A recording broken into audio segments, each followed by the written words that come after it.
درود ابراہیم کا معجزہ، ٹوٹا ہوا گھر کیسے بچا؟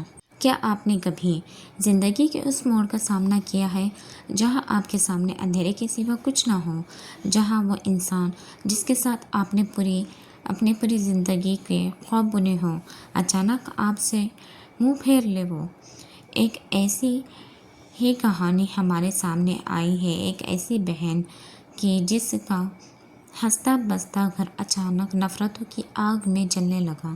محبت کی بنیاد پر ہونے والی شادی، جہاں دونوں میاں بیوی نے مل کر تنکا جوڑ کر ایک خوبصورت آشیانہ بنایا تھا، وہ صرف ایک فیصلے کی وجہ سے بکھرنے والا تھا۔ شوہر نے دوسری شادی کا فیصلہ کر لیا تھا، وہ بھی اسی گھر میں جس کی ہر دیوار اس بہن کی قربانیوں کی گواہ تھی۔ معاملہ عدالت تک پہنچ چکا تھا، بچوں کو ماں سے دور کر دیا گیا اور ہر طرف سے طعنوں اور مایوسی کی دیواریں کھڑی ہو گئیں۔ لیکن پھر صرف 20 دن میں کچھ ایسا ہوا جس نے تقدیر کا رخ یوں موڑ دیا۔ نہ کوئی جادو، نہ کوئی لمبا چوڑا وظیفہ، بلکہ صرف درود ابراہیم کی برکت۔ آج کی ویڈیو میں ہم جانیں گے کہ کیسے ایک ٹوٹی ہوئی زندگی درود ابراہیم کے نور سے دوبارہ چمک اٹھی۔ اگر آپ بھی کسی مشکل میں ہیں تو یہ کہانی آپ کا یقین بدل دے گی۔ ویڈیو کو آخر تک ضرور دیکھیے گا۔ کہانی شروع ہوتی ہے ایک خوشحال خاندان سے۔ میاں بیوی، 3 بیٹیاں اور 1 بیٹا، دونوں نے مل کر زندگی کی شروعات کی تھی۔ سوچ، خواب، یہاں تک کہ گھر اور گاڑی بھی دونوں نے مل کر خریدی تھی۔ لیکن زندگی ہمیشہ ایک جیسی نہیں رہتی۔ ایک دن شوہر نے آ کر کہا کہ وہ اپنی خالہ زاد کزن سے دوسری شادی کرنا چاہتے ہیں اور شرط یہ رکھی کہ دوسری بیوی بھی اسی گھر میں رہے گی۔ اب آپ خود سوچیں، کون سی ایسی عورت ہوگی جو اس بات کو برداشت کر سکے کہ جس گھر کو اس نے اپنی محبت سے سجایا وہاں کوئی اور آ کر حق جتائے؟ بہن نے انکار کر دیا تو دوریاں بڑھتی گئیں، شوہر کا رویہ بدل گیا اور نوبت یہاں تک آئی کہ اس بہن کو 3 ماہ کے لیے اپنے والدین کے گھر آنا پڑا۔ شوہر نے بچوں کو بھی چھین لیا۔ عدالت میں کیس چل رہا تھا۔ 2 ماہ گزر گئے لیکن ماں تڑپتی رہی اور بچوں سے نہ مل سکی۔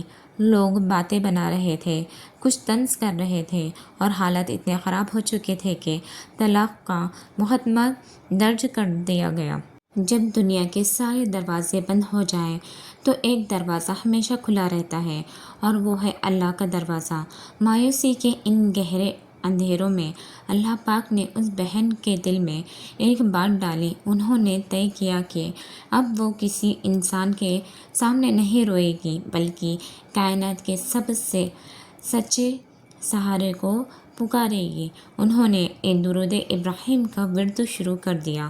نیت صرف یہ تھی، یا اللہ، میرے پاس اب کوئی راستہ نہیں ہے، طلاق یا صلح، جو بھی میرے اور میرے بچوں کے حق میں بہتر ہو تو وہ فیصلہ فرما دے۔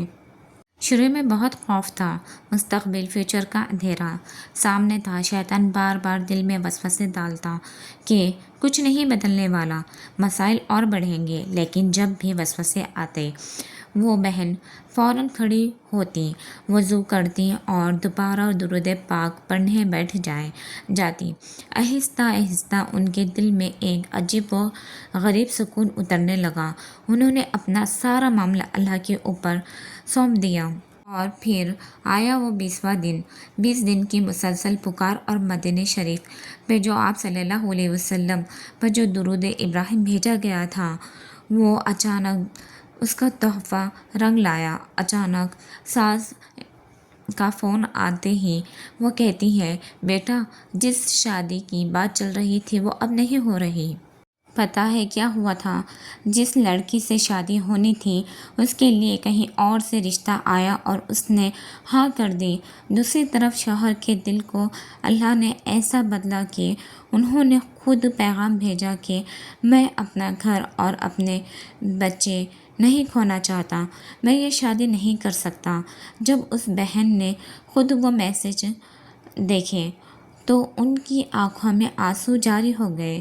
جو حالات مہینوں سے عدالتوں اور وکیلوں سے نہیں بدل رہے تھے، وہ درود ابراہیم کی برکت سے چند دنوں میں بدل گئے۔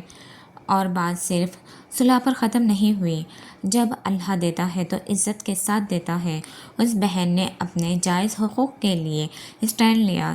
6 ماہ کی اس کڑی آزمائش کے بعد شوہر کا رویہ مکمل طور پر بدل چکا تھا۔ نئی زندگی کی شروعات ہوئی۔ انہوں نے وہ پرانا اخلاق اور پرانا گھر چھوڑ دیا۔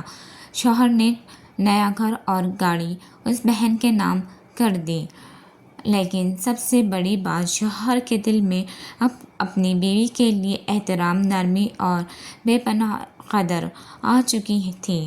اللہ نے اس کے اجڑتے ہوئے گھر کو، ان کی 3 بیٹیوں اور بیٹے کے مستقبل کو بکھرنے سے بچا لیا۔ سبحان اللہ! درود ابراہیم وہ چابی ہے جو بند تقدیروں کے تالے کھول دیتی ہے۔ اس بہن کی کہانی ہم سب کے لیے ایک سبق ہے۔ اگر آج آپ بھی کسی گھریلو پریشانی، مالی تنگی، بیماری یا کسی بھی بڑی آزمائش کا شکار ہیں تو مایوس ہونا چھوڑ دیں اور آج سے ہی کثرت سے درود ابراہیم کو اپنا معمول بنا لیں۔ ہم اس بہن کے لیے دعا کرتے ہیں، اللہ پاک انہیں ہمیشہ ہدایت اور سکون اور خوشیاں عطا فرمائے اور ہم سب کو بھی کثرت سے درود ابراہیم پڑھنے کی توفیق عطا فرمائے۔